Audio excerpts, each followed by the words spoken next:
Tabipun. Halo pemirsa Saburai TV dimanapun Anda berada, masih bersama Lisma di sini dalam acara Saburai Talkshow. Virus COVID-19 sudah hampir 2 tahun hadir di dunia, dan ini tentunya merepotkan di segala pihak. Berbagai sektor terdampak, bukan hanya di sektor kesehatan saja, tapi benar-benar meruntuhkan ekonomi. Kehadiran pemerintah sangat dinantikan oleh masyarakat. Untuk itu, bagaimana peran pemerintah melalui dinas sosial hadir di tengah-tengah masyarakat? Telah hadir bersama kita Kepala Dinas Provinsi Lampung, Bapak Dr. Andes Aswarodi MSI. Assalamualaikum Bapak. Waalaikumsalam. Ya, Pak Aswarodi, ini kan hampir 2 tahun masa pandemi. Upaya apa saja yang dilakukan Dinsos membantu masyarakat ini, Pak? Bagaimana kita melihat sendiri masyarakat cukup kesulitan menghadapi pandemi COVID-19 ini? Baik, terima kasih Mbak Lisma. Assalamualaikum warahmatullahi wabarakatuh. Untuk seluruh pemirsa Saburai TV, saya akan mencoba untuk menanggapi apa yang dipertanyakan tadi oleh Mbak Lisma. Upaya yang dilakukan oleh Dinas Sosial adalah membantu masyarakat yang terdampak pandemi COVID-19 untuk mereka paling tidak bisa memenuhi kebutuhan dasarnya, yakni memenuhi kebutuhan pangan.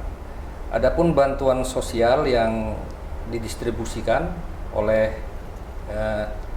pemerintah, dalam hari ini yang pertama oleh pemerintah pusat, bantuan sosial program dari Kementerian Sosial Republik Indonesia terdiri dari yang pertama adalah bantuan sosial sembako atau yang lebih kita kenal dengan program BPNT, bantuan pangan non tunai. Ini jumlah bantuannya sebesar Rp200.000. Teknisnya didistribusikan melalui Bank Himbara ke keluarga penerima manfaat KPM dalam bentuk uang ke KPM yang memegang kartu KKS, kartu keluarga sejahtera, lalu warga menukarkannya ke e-warung untuk mendapatkan sembako. Bansos yang kedua adalah bantuan sosial tunai. Ini diterima oleh masing-masing KPM sebesar Rp300.000 per KPM. Hanya untuk tahun 2021 ini Mbak Lisma, ini hanya didistribusikan sampai dengan bulan Juni. Ini sebesar Rp300.000 per KPM. Yang ketiga adalah bantuan melalui program PKH. Nah, ini masih rutin dan sampai saat ini masih didistribusikan kepada keluarga. Besarannya rata-rata sebesar Rp3 juta per keluarga. Per jenis kelompok keluarga yang ada di dalam keluarga. Jadi satu keluarga itu ada yang untuk balita, ada untuk anak SD, SMP, SMA, ada yang untuk manula dan sebagainya. Ini masing-masing komponen ada menerima bantuan dari kelompok PKH ini. Dan yang terakhir, nah ini bentuk bantuan yang hanya didistribusikan di saat di situasi PPKM level 4 dan level 3, yakni bantuan stimulus beras 10 kg. Ini diambil dari cadangan beras pemerintah yang ada di Bulog, dan untuk Provinsi Lampung didistribusikan transporternya oleh kantor pos. Alhamdulillah ini untuk bulan Agustus dan September ini menyisir KPM sembako, KPM BST dan KPM PKH sudah terdistribusi semua. Ini yang dari program dari pusat, bansos dari pusat Mbak Lisma. Untuk bansos dari pemerintah Provinsi Lampung, Bapak Gubernur kita, Bapak Arinal Junaidi sangat berkomitmen sekali. Beliau sangat memperhatikan masyarakat yang kesusahan karena terdampak PPKM level 4, level 3 ini. Bentuk bantuannya diantaranya adalah yang pertama, bantuan paket sembako dari Gubernur Lampung kepada masyarakat yang terdampak PPKM level 4 dan level 3 di wilayah kabupaten kota seprovinsi Lampung. Yang kedua, bantuan paket sembako yang dikelola oleh Ibu Riana Sari Arinal dan disampaikan melalui Lembaga Kesejahteraan Sosial LKS untuk kelompok lansia, penyandang disabilitas, anak terlantar, gelandangan, pengemis, tunarsosial, dan PMKS lainnya. Ini jumlahnya cukup besar. Untuk tahun ini Ibu Riana Sari Arinal mendistribusikan sejumlah 1.500 paket. Yang ketiga, Dinas Sosial juga sama dengan organisasi perangkat daerah lainnya ikut berpartisipasi dalam penyaluran bantuan makanan sehari-hari ke masyarakat melalui gerakan yang dicanangkan oleh Ibu Riana Sari Arinal, yakni gerakan Siger. Nah, ini setiap Jumat, Mbak Risma, ini kita distribusikan melalui, kalau di Dinas Sosial ini gerakannya melalui Dharma Wanita Persatuan Dinas Sosial, demikian pula Dharma Wanita Persatuan OPD yang lain juga. Dan yang terakhir adalah kita memberikan layanan rehabilitasi sosial kepada anak yatim, anak piatu, dan anak yatim piatu yang orang tuanya meninggal karena COVID-19. Nah, ini kita berikan layanan di panti dan juga di LKS yang ada di 15 kabupaten kota. Jadi anak-anak ini yang mungkin tidak bisa diberikan pengasuhan oleh keluarga inti, lalu tidak ada yang ingin mengadopsi sehingga terlantar, kita tarik di panti-panti kita atau di LKS kita untuk kita pelihara sampai dengan mereka selesai menamatkan jenjang pendidikan SMA dan SMK. Demikian, Mbak Risma. Dan tentunya juga kita ada sistem sortir ya Pak ya. Jadi untuk ke masyarakat sendiri kita pastikan bahan-bahan ini dalam kondisi yang baik ya Pak ya. Siap. Gitu. Jadi jangan sampai ke masyarakat kondisinya juga tidak baik seperti itu. Tentu dari Dinas Sosial sendiri juga melakukan langkah-langkah untuk mengantisipasi hal-hal itu ya Pak ya. Yeah. Seperti itu. Ya, pemirsa Saburai TV, tentunya dari Dinas Sosial sendiri juga terus melakukan perbaikan bagaimana agar masyarakat menerima bantuan ini dapat diterima dengan baik dan tepat sasaran. Baiklah, akan kita teruskan acara ini setelah yang satu ini.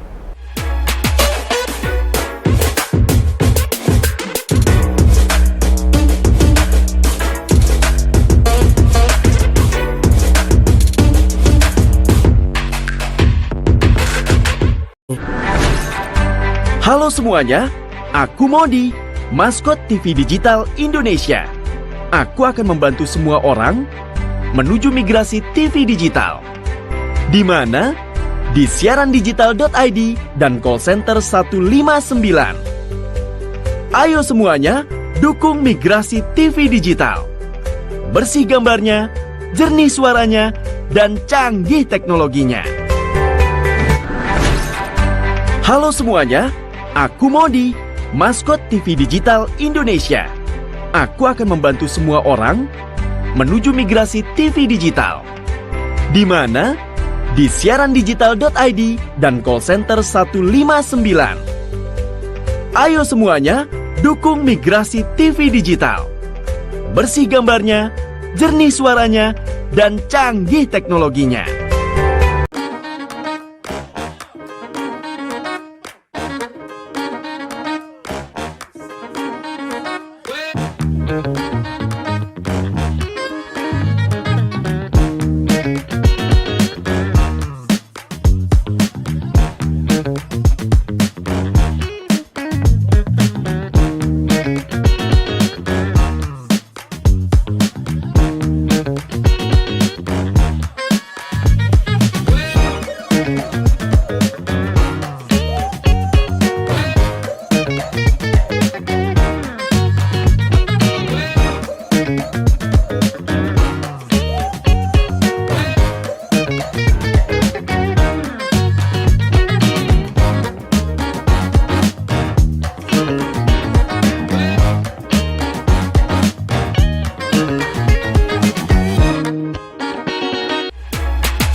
Pemirsa Saburai TV masih bersama Bapak Kepala Dinas Sosial Provinsi Lampung.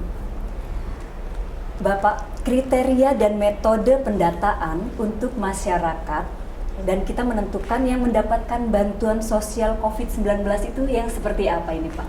Kriteria dan metodenya yang diambil. Baik Mbak Lisma, ini memang pertanyaan yang menarik sekali ya, karena ini masih menjadi problem di masyarakat. Banyak masyarakat kita yang sesungguhnya sangat layak untuk mendapatkan bantuan tetapi tidak dapat, dan sementara masih ada juga beberapa warga kita yang dilihat secara kasat mata oleh masyarakat sesungguhnya tidak layak tapi mendapatkan bantuan itu. Nah, ini memang perlu ada pemahaman dan penjelasan kepada masyarakat. Kriteria untuk masyarakat yang mendapatkan program paket sembako, terutama dari Kementerian Sosial, itu adalah sudah pasti dia termasuk di dalam data terpadu kesejahteraan sosial. Nah, ini harga mati nih, harga mati. Ya. Jadi yang boleh mendapatkan atau berstatus sebagai keluarga penerima manfaat adalah yang terdaftar di data terpadu kesejahteraan sosial.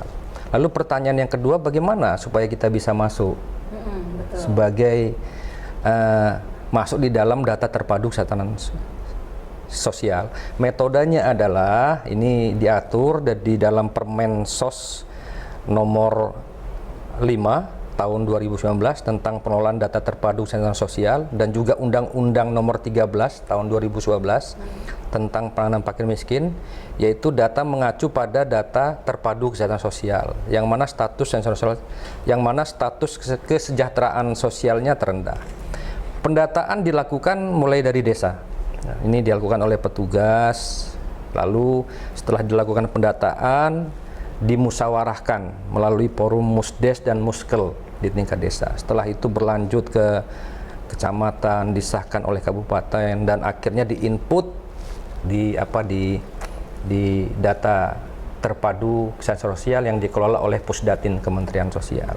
Ada satu pertanyaan yang menarik, bagaimana jika ada warga kita yang memang sesungguhnya layak untuk untuk masuk di dalam DTKS tapi dia belum masuk dan ingin mendaftar secara manual. Ini dipersilahkan kepada yang bersangkutan untuk datang ke kelurahan atau desa dengan membawa persyaratan-persyaratan.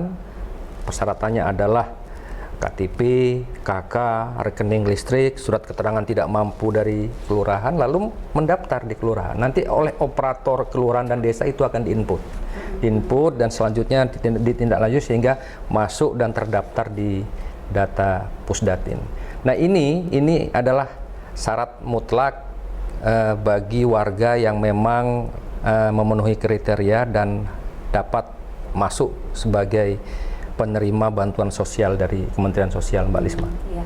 Jadi buat masyarakat yang memang tidak mampu, tetapi datanya belum masuk, jadi itu bisa langsung melakukannya di kantor kelurahan masing-masing. Siap. Tentunya melewati RT, kemudian ke kelurahan dengan syarat-syarat disertakan KTP, KK, kemudian surat keterangan tidak mampu dari pihak kelurahan, rekening listrik. Nah, langsung saja datang ke kelurahan, dari situ datanya akan diinput oleh petugas. Jadi, buat yang merasa, oh saya tidak mampu, tapi kenapa saya tidak mendapatkan bantuan, bisa dilakukan tahapan-tahapan seperti itu ya Pak ya? Tetapi yang menjadi pertanyaan di sini Pak, ini kan dampak dari pandemi COVID-19 ini kan banyak yang orang-orang yang tadinya bekerja, berpenghasilan, tapi kemudian karena perusahaannya merugi, harus dilakukan PHK. Dan ini dilakukan PHK secara besar-besaran. Mungkin ada yang mendapatkan pesangon, tetapi banyak juga ini karyawan yang masih sifatnya kontrak tidak dapat pesangon, seperti itu Pak. Nah, ini dari Dinas Sosial sendiri ada program-program tidak untuk karyawan-karyawan yang ter-PHK ini Pak? Baik, terima kasih Mbak Lisma. Barangkali khusus untuk karyawan atau buruh yang di PHK sebagai dampak dari pandemi COVID ini, Barangkali untuk program khususnya mungkin ada di Dinas Tenaga Kerja. Ini mungkin program khusus untuk karyawan yang atau buruh yang di PHK ya, karena memang leading sektornya ada di Dinas Tenaga Kerja. Tetapi kita di Dinas Sosial juga, ini karena kita ada satu kewajiban untuk memastikan semua warga kita dapat terpenuhi kebutuhan dasarnya, terutama masalah pangan. Ini Pak Gubernur sangat komitmen sekali ya, dan melalui kami Dinas Sosial Pak Gubernur tetap konsisten untuk meluncurkan bantuan paket sembako terhadap karyawan, terhadap buruh yang terdampak COVID-19 dan akhirnya terkena PHK ini, Mbak Lisma. Gitu. Ya, jadi pemerintah sendiri hadir untuk mereka yang tiba-tiba terkena PHK ya, Pak ya, betul sekali. Pak Aswarodi, apakah Dinsos juga menggandeng pihak swasta nih atau organisasi non pemerintah untuk membantu penanggulangan dampak sosial di masa pandemi ini, Pak? Baik, Mbak Lisma. Jadi penanganan PMKS, penyandang masalah kesejahteraan sosial ini kan sasaran intervensi kita di PMKS ini. Ini bukan hanya tanggung jawab pemerintah, tapi tanggung jawab masyarakat dalam artian luas, perusahaan, lembaga-lembaga sosial lainnya, dan masyarakat secara individu ya. Nah, terkait dengan ini kami Dinas Sosial Provinsi Lampung ya, ini menghimbau ya, dan selalu berkolaborasi dengan perusahaan-perusahaan yang ada di Provinsi Lampung, menghimbau untuk CSR yang dikelola oleh perusahaan ini disalurkan terutama di situasi pandemi COVID-19 ini untuk membantu dalam rangka meringankan beban masyarakat, terutama dalam rangka pemenuhan kebutuhan dasar makan. Ya silakan, mungkin bentuknya bantuan paket sembako atau pemberdayaan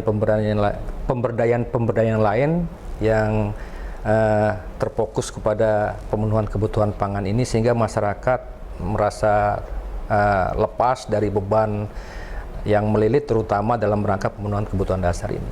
Yang paling intens sekarang ini dan mungkin konsisten adalah dengan dibukanya dapur difabel. Ini kolaborasi kita Dinas Sosial Provinsi Lampung, lalu pihak swasta difasilitasi di dapur difabel ini. Dapur difabel ini berkolaborasi dengan perusahaan-perusahaan yang ada di Provinsi Lampung. Nah, ini juga Ibu Riana Sari Arinal konsisten dengan ini, dengan banyak mensupport dan mendukung operasional daripada keberadaan dapur difabel ini, Mbak Risma. Itu dikelola juga oleh Dinas Sosial? Di bawah binaan kita. Oh, di bawah binaan Dinas Sosial. Ya. Jadi buat perusahaan-perusahaan besar di Lampung ini kan banyak sekali ya, Pak ya. Jadi jika ingin menyalurkan bantuannya, CSR-nya, bisa juga bekerja sama dengan Dinas Sosial ya, Pak ya. Jadi nanti akan disalurkan kepada masyarakat yang benar-benar membutuhkan. Pak Aswarodi, ada tidak nih pesan-pesan untuk masyarakat di saat pandemi seperti ini, Pak? Dimana kita saat ini di Lampung sendiri, kita kan pandemi sedang berada di level 3 ya, Pak ya. Nah, jadi nanti ke depan supaya pandemi ini terus, grafiknya terus menurun, apa nih, ada pesan-pesan yang akan disampaikan oleh Bapak sendiri ke masyarakat? Baik, terima kasih Mbak Lisma. Alhamdulillah status PPKM kita sudah mulai turun ya, Pak ya? Membaik ya. Dari PPKM level 4, Bandar Lampung sudah turun ke PPKM level 3. Lalu di 14 kabupaten kota lainnya juga sudah turun ke level 2. Dan hari ini zona di 15 kabupaten kota sudah zona kuning semua gitu. Nah, pada kesempatan yang baik ini saya ingin menyampaikan pesan Bapak Gubernur Lampung, Bapak Insinyur Arinal Junaidi, mengingatkan kepada semua masyarakat di Provinsi Lampung bahwa pandemi COVID-19 masih ada. Nah, jadi tidak akan mungkin pemerintah ini akan terus-menerus menggelontorkan bantuan kepada masyarakat karena semuanya ada keterbatasan, Mbak Lisma. Strategi yang harus kita lakukan adalah memutus mata rantai penyebaran COVID-19 ini. Dengan apa? Dengan kita mematuhi prokes. Ya. Memakai masker, mencuci tangan dengan sabun, dan yang paling penting kita mengurangi mobilitas. menjauhi kerumunan, menjaga kesehatan, berolahraga dan sebagainya. Sekali lagi ini pesan Pak Gubernur kepada seluruh masyarakat, patuhi prokes karena pandemi COVID-19 masih ada di Provinsi Lampung. Ya. Demikian Mbak Sima. Ya, betul sekali. Jadi buat pemirsa Saburai TV, meskipun level kita sudah turun dari level 4 menjadi level 3, kemudian grafik orang yang terpapar virus corona sendiri sudah mulai berkurang, tetapi tetap patuhi protokol kesehatan. Karena dengan kita mematuhi protokol kesehatan, maka pandemi ini berangsur-angsur akan mulai berkurang. Dan lakukan vaksinasi tentunya. Siap, ya Pak betul. ya, lakukan vaksinasi karena itu juga merupakan program yang cukup baik dari pemerintah. Ya, pemirsa Saburai TV, demikian obrolan kita bersama Kepala Dinas Sosial Bapak Aswarodi MSI. Dan sampai jumpa di Saburai Talkshow berikutnya. Saya Lisma dan kerabat kerja yang bertugas mengucapkan terima kasih. Wassalamualaikum warahmatullahi wabarakatuh. Waalaikumsalam warahmatullahi wabarakatuh.